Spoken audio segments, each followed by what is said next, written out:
Signal. Signal gasoline. Yes, Signal is the new gasoline you can prove is superior.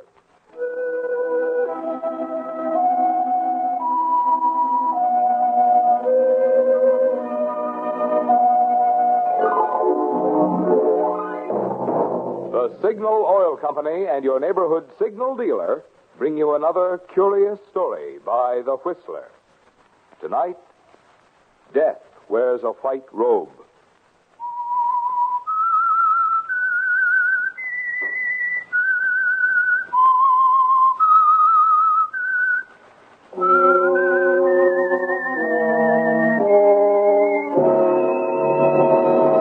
I am the Whistler, and I know many things, for I walk by night. I know many strange tales hidden in the hearts of men and women who have stepped into the shadows. Yes, I know the nameless terrors of which they dare not speak.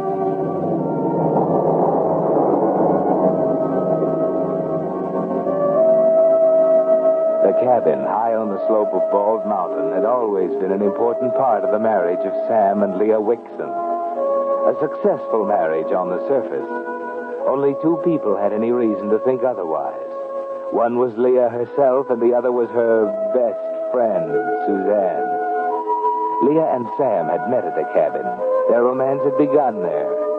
And one bright day in late winter, some 5 years afterwards, Suzanne had come to the conclusion it should properly end there. Leah could feel something coming when Suzanne engineered the invitation for herself and her husband, Harvey, for the week. Yes, Leah, you wonder what's behind those innocent eyes of Suzanne's. What's making the wheels whir in that sharp little mind as you and she and Sam approach their cabin.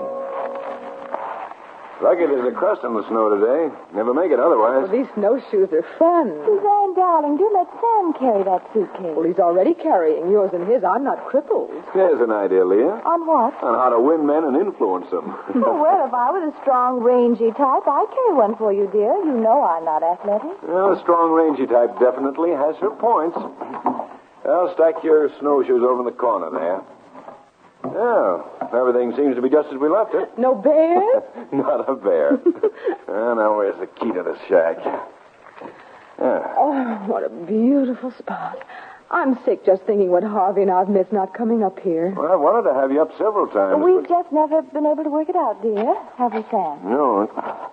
The door's stuck a little. There. Oh, what a dream of a place. Sam, the fireplace. It's divine. Oh, wait till Harvey sees that. Like it? I built it with my own two hands. Perfect. Did you design it, Sam? Suzanne, dear, you're positively gushing. Sam's an architect, remember? Of course, Leah. She likes the fireplace. Let it go. Well, I don't. Looks like a pile of bleached bones. Come on, Suzanne. Now, you and Harvey can have this room, darling. Sam, bring Suzanne's bag in here. All right. Why don't you freshen up, Susie? You look utterly ravaged. Your nose absolutely gleams. Oh, really, dear? If I might pass you a helpful hint, you apparently swallowed all your lipstick with that hamburger we ate in town. I never worry about makeup, darling. When you're on the right side of 30, it isn't so important. Or do you remember? I'm taking the sled and going to get a load of wood before dark.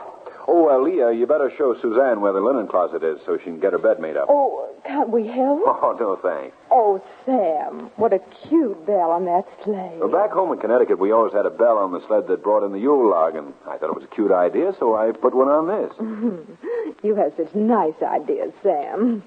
Where do you have to go for wood? You sure we can't help? Oh, I think I can manage all right. Woodshed's about 50 yards from the house. Kind of inconvenient, but it was already built when we bought the property, and I haven't gotten around to moving it yet. Well, I'll see you girls later. Oh, I hate to think of Sam having to drive all the way back to the city for Harvey. Or is it that you hate to think of Harvey coming up here, Susie? You're not just a teensy bit bored with Harvey, are you? There aren't any men here now, Leah. You can skip the teensy. You didn't answer me, darling. Don't judge others by yourself. What do you mean? I married for love, you know, not money. Oh, did you? Well, could anybody doubt it, looking at Sam? Oh, I grant you, Sam's a handsome man. Oh, you've noticed. I thought you had, dear. Yes, I'm a very lucky girl. I've often thought how discouraging it'd be to be married to someone who was bald and fat and unimaginative, even if he did have gobs of money. You're referring to Harvey? Oh, darling, I think Harvey's cute. In a pudgy sort of way. By the way, does he still take bicarbonate? Leah, I might point out that I'm not trying to eat my cake and have it too. Just what do you mean? I'm talking about your Red Cross activities. Oh? Those evenings you donate to good works. Patronizing the arts. What are you talking about? Shall I come to the point? Or would you like to fence for a while? You're not being clever, dear. Well, I'll try to be more specific. I'm referring to the movie type you picked up at Sandra Gilman's. The pianist. Picked up? I hardly know him. Leah, you're actually blushing. I can see it clear through that Westmore number 12. I've nothing to hide. Your taste isn't bad at that. He is fascinating and talented. Musically, of course. But I should think you'd worry a little of Chopin after 6 months. It has been 6 months, hasn't it? You wouldn't dare. Wouldn't I? Oh, listen, Suzanne, it's all over, believe me. There was nothing between us. I know I was foolish. I just didn't realize what was happening. Uh-huh. Sam would understand all of that, of course. You're not going to say anything, Suzanne. You can't. Sam would think all kinds of things. He wouldn't understand. He'd walk out on you, wouldn't he, Leah? He isn't the kind a woman can make a fool Yes, of. yes. Don't you see it'd wreck our marriage? You wouldn't do that, Suzanne. You couldn't gain anything by it. We've been friends too long for that.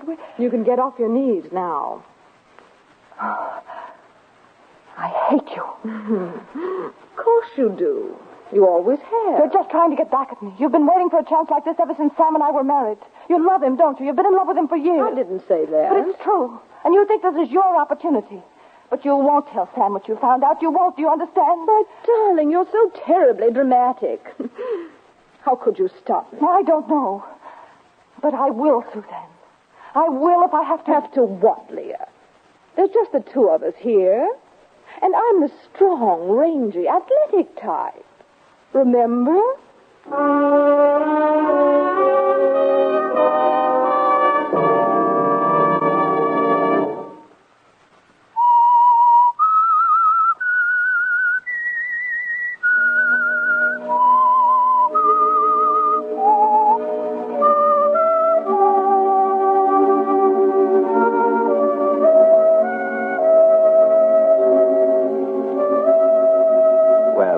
You thought you'd managed the musician pretty cleverly, didn't you? And he'd seemed so important to you for a while. But now, with the prospect of losing Sam staring you in the face, it's different. He'll walk out, you're sure of it. You know him too well. Suzanne holds you in the palm of her hand, Leah. The moment she chooses to open her mouth, Sam is gone forever. And with him goes everything. Money, social position, friends. Everything your calculating mind bargained for when you married him. All through dinner, you wait for the axe to fall, but nothing happens. You can hardly bring yourself to look at her. That self-satisfied half-smile on her face makes you want to scream. And that night, when you and Sam are finally alone... Suzanne finally go to bed? Yes, her lights just went out. Good. Now, perhaps you can let me in on it. On what? On what's been going on around here. You two have been at each other's throats all day. Oh, that's just our way, dear. We've always been frank with each other. Too frank, I'd say. The air was so full of daggers for a while this afternoon, I could hardly see what I was doing. Come on, what is it? Well, Suzanne's all wrapped up in music, you know, and particularly Chopin. Well, there's a pianist we all admire that she met personally the other day, and, well, we thought she wasn't being quite fair to Harvey. You mean... Oh, it was nothing serious, of course. Oh, Sam, you mustn't breathe a word of this to anyone. If either she or Harvey ever found out, I don't know what I'd do. It's all very silly. It isn't silly. It's darn serious. But you don't understand, Sam. It was really nothing. I don't care how insignificant it is. If people are talking about it, it's serious. I can hardly believe she'd do a thing like that. It just isn't like Suzanne. Harvey's a little jealous. Well, what's wrong with being jealous of your wife? Harvey's got a right to be jealous. I've got a right to be jealous. Thank heaven you're not like that. You mean you wouldn't understand if... Leah, just don't ever give me any cause. Don't ever let me down that way. I'd... You'd what, Sam? It scares me. I'd probably do something terrible. Sam. Just remember that, Leah. Don't ever give me a reason. Promise me. All right, Sam. I promise.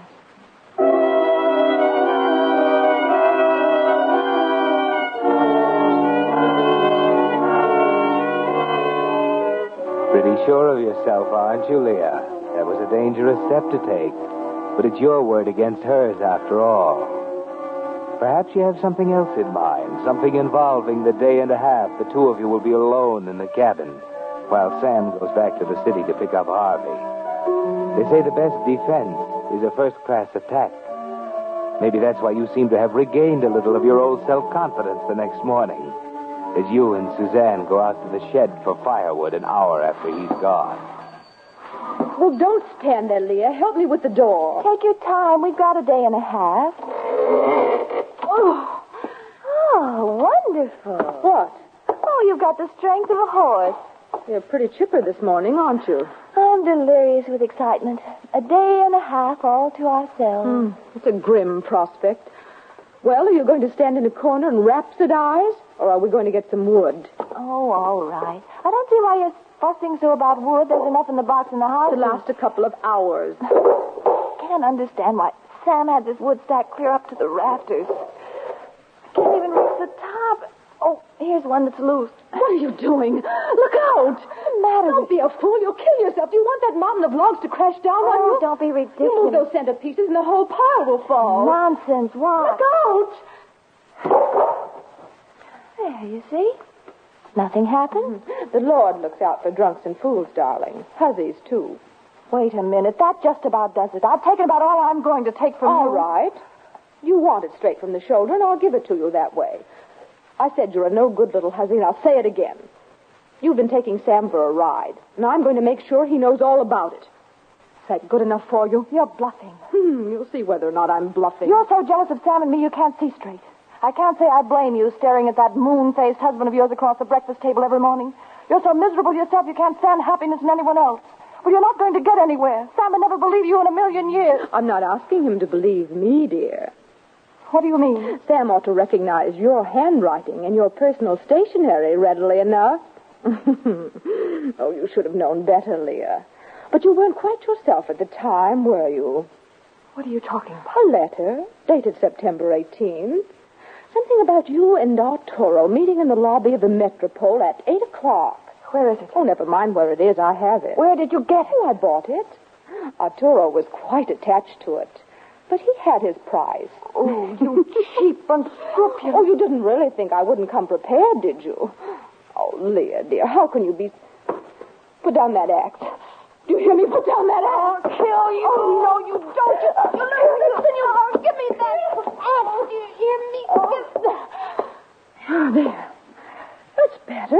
Do it. You wouldn't do it. You wouldn't do it. I'm the strong, rangy type. Remember? Strong as a horse. Oh, get up from there. You're not hurt. You knocked me down. You hurt my arm. I hate you. I hate you. Darling, you nauseate me. You really do. I'm going out for a walk where the air is clean. I'll kill you for this, Susan Reiner. I'll kill you.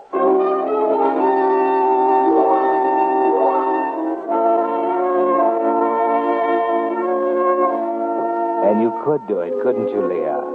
There's a blind, frustrated hatred inside you that would make you capable of anything, even murder. All that day while Suzanne is out walking, you sit alone in the living room in front of the big fireplace, staring into the embers and thinking. The two of you alone in the cabin.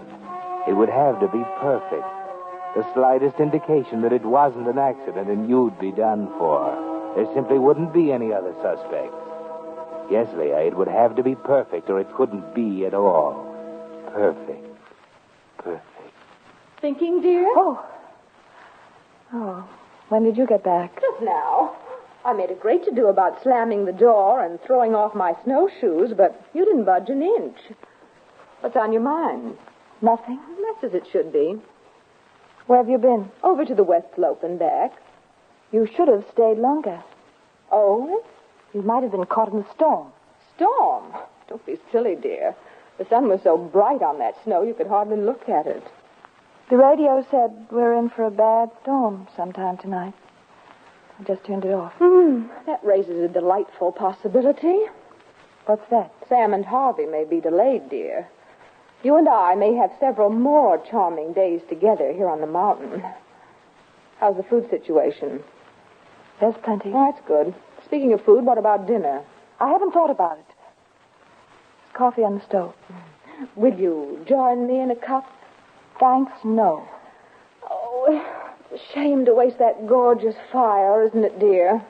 If Arturo were only here... Suzanne, will you stop it?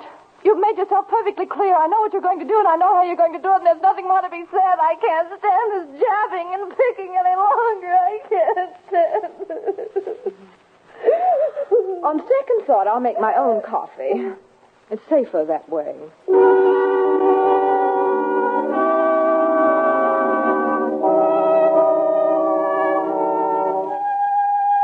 By midnight, the temperature outside the cabin drops to 20 below zero. And at 1:30 in the morning, the blizzard sweeps in from the north. The mercury falls another 10 degrees. You're forced to cooperate with her now, aren't you, Leah? The two of you take turns all night getting out of bed to put wood on the fire. The night seems endless, but morning finally comes. A raw, gray morning with that stabbing north wind still piling the drifts higher and higher outside. Well, you finally made it. I thought you were never going to get up. Did you happen to look out your window this morning? Leah, We're snowed in, my perfidious friend, all snug and cozy. Leah, is something the matter? I You're don't know. looking particularly stupid this morning, Suzanne. If I didn't know you better, I'd think you had a hangover. What's the matter with you? Why are you fumbling around there in the doorway? Leah, I can't see. Oh, Leah, I'm blind. I've gone blind. What? Come out here in the light. Look out for the table. I can't see. Your eyes are all inflamed. I'm blind. I've gone blind. Suzanne, were you crazy enough to go out without your sunglasses yesterday? Sunglasses? You stayed out all day, the sun glaring on the snow. Suzanne, you're snowblind. Snowblind? That's only temporary, isn't it? 2 days, perhaps. Not more than 2 days. Harvey will be here today. Harvey won't be here today. Probably not tomorrow either. If you could see, you'd know why. The road is blocked, and the storm's getting worse. No, I think you'll have to rely on me, darling, to be your seeing eye.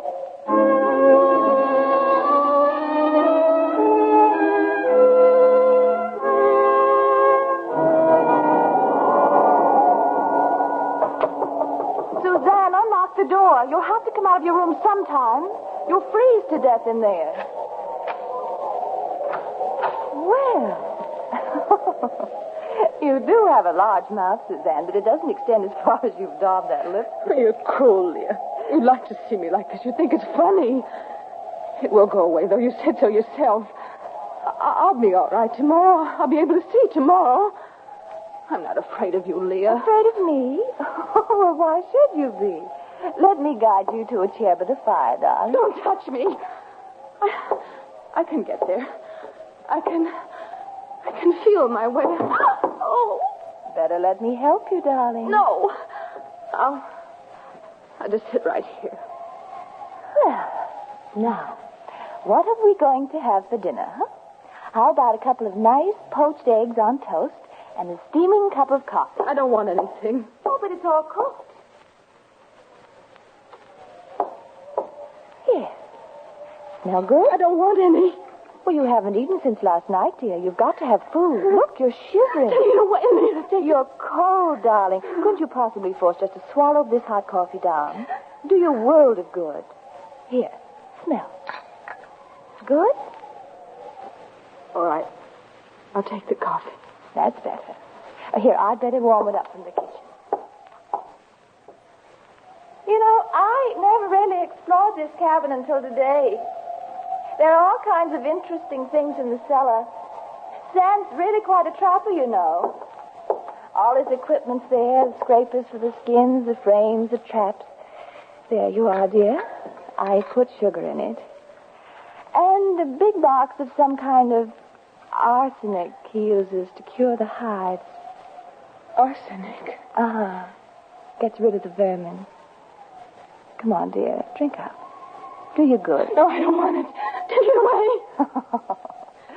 Oh, Suzanne, you're priceless.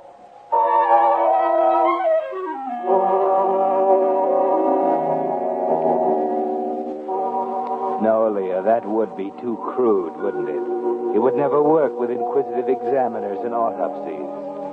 You rejected poison at the start when you first began thinking about killing her. You're just playing with her like a cat with a mouse. You've thought of a better way, haven't you? A perfect, foolproof way. Leah, you've gone. You've left me. I'm right here, darling. Oh. Why didn't you answer, Leah? I've been thinking. Of what? Of you, of me, of our beautiful friendship. Leah, I want to tell you something. Leah, you know I'm your friend. Of course, you're my dear, dear friend. And Sam's, too. Especially Sam. It's not what you think. Leah, Oh, spare me, darling. I'm not interested in listening to you unburden your soul, even when there's no other entertainment available. But, Leah, I want you to know this. There's nothing I want to hear from you. Where are you going, Leah? I'm getting our coats and snowshoes. Oh, what? Our coats and snowshoes. We have to get another load of wood. Unless you want to sit in here and freeze to death. I can't go outside. I can't see. And I can't pull that loaded sleigh alone. You'll get along. I'll guide you. If you fall down out there, you won't hurt yourself. The snow is soft. Very soft, Suzanne. It even gets warm after a while. Here's your coat and mittens and a scarf for your head. I won't go out there. I won't. Listen to that wind. We couldn't find our way through that blizzard. I can get to that woodshed blindfold. Come on, put on these things. I can't. But you will. You will. No. There. Now, put on these mittens. No. Oh, Leah, you hold my arm. You won't let go of me. I'll hold your arm. And when we get outside, you can hold on to the rope. Ready? Come on, then.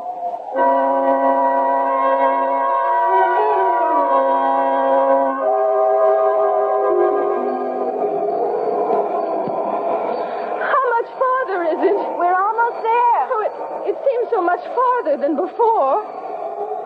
All right. You let go of the rope now and stand right there. I'll pull the sleigh up to the shed and load it. Oh, wait. Lead me to the shed so I can stand out of the wind. Just walk about 6 steps forward. It's right in front of you.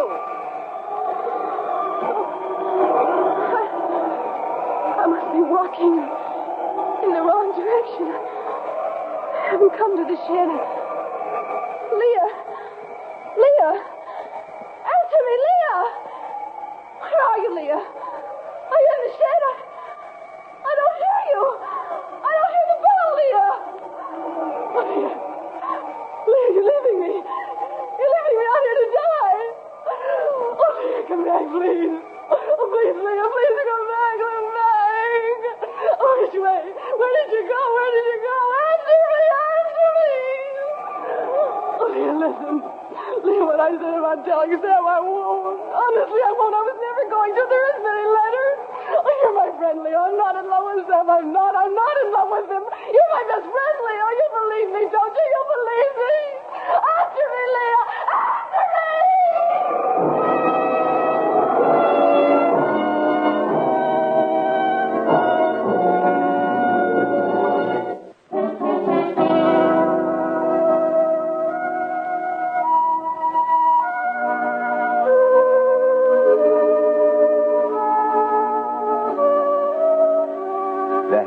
Perfect, Leah. It can't miss. You had an argument and she walked out of the house, said she was going to Cedar Village, that she couldn't stand you anymore. You tried to tell her she'd never make it, but she insisted on leaving, and that's all you know. Yes, it's perfect. No weapons, no blows or marks, just her frozen body 200 yards from the house. far enough so you couldn't have heard her over the storm. You can't hear her now anymore as you pile wood into the sled. She's probably staggered further in the wrong direction. Well, you'll need plenty of wood, Leah. Make it a full load, enough to carry you through tomorrow. There you are. Pile it high. One from the side. One from the end. Look out. Remember what Suzanne said about pulling one out from the center.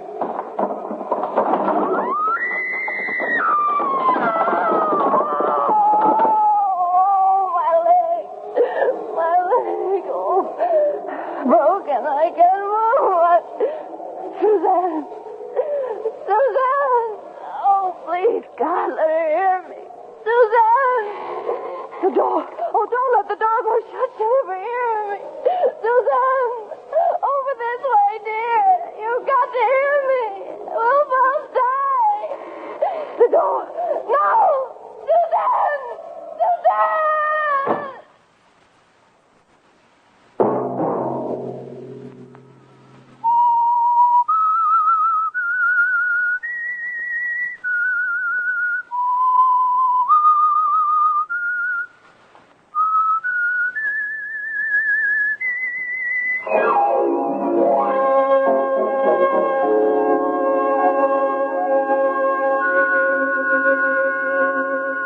Next Monday at 9 o'clock, the Whistler will bring you another strange tale, the curious story, Death Laughs Last. The Whistler is broadcast for your entertainment by the marketers of Signal, gasoline, and motor oil, and fine quality automotive accessories, and by your neighborhood Signal dealer. This program, directed by George W. Allen, with tonight's story by Virginia Teal, music by Wilbur Hatch, is transmitted to our troops overseas by the Armed Forces Radio Service. This is Marvin Miller speaking and suggesting that you try new Signal. The new gasoline you can prove is superior. This is CBS, the Columbia Broadcasting System.